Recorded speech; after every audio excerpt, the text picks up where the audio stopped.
Bonjour à vous les petits cinéphiles, et aujourd'hui on va s'attaquer à Army of the Dead, le nouveau film de Zack Snyder disponible sur Netflix. C'est le premier film qu'il fait après la fin de son DCEU et de son Snyderverse. Et il revient avec un genre qu'il a fait connaître au cinéma, à savoir le film de zombies. En effet, son premier succès était en 2004 avec L'Armée des Morts, un film que j'apprécie plutôt bien.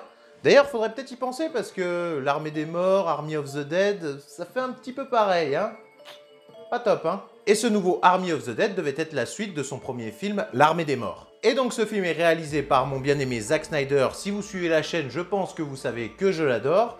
En rôle titre, on retrouve Dave Bautista, qui fait, ma foi, son petit bonhomme de chemin dans l'industrie hollywoodienne, après avoir incarné Drax dans le MCU, ou même pour avoir joué dans Blade Runner 2049. On a aussi la présence d'une Française au casting, Nora Azemeder, qu'on a pu voir notamment dans des films français comme Fiston.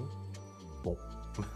L'histoire est très simple. Un convoi qui vient de la zone 51 va malencontreusement libérer un zombie qui va très vite contaminer la ville de Las Vegas. La ville est très rapidement mise en quarantaine et on annonce sa destruction par une bombe nucléaire dans les prochains jours. Et de son côté, un milliardaire japonais engage toute une équipe de mercenaires pour aller piller le contenu d'un coffre-fort de son casino. Et j'avais énormément d'attentes au sujet de ce film.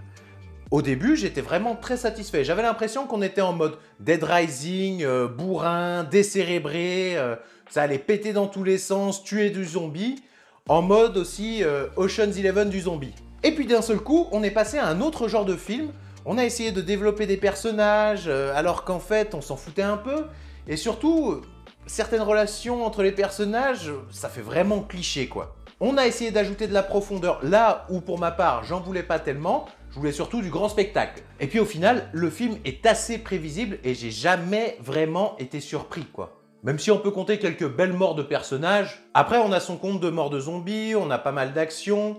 Donc certains y trouveront leur compte. Pour ma part, c'était en demi-teinte. En bref, la note d'intention est plutôt louable, mais j'ai vraiment l'impression que le film a le cul entre deux chaises. C'est pas déplaisant non plus, mais je peux pas vous dire foncez, c'est une tuerie, quoi.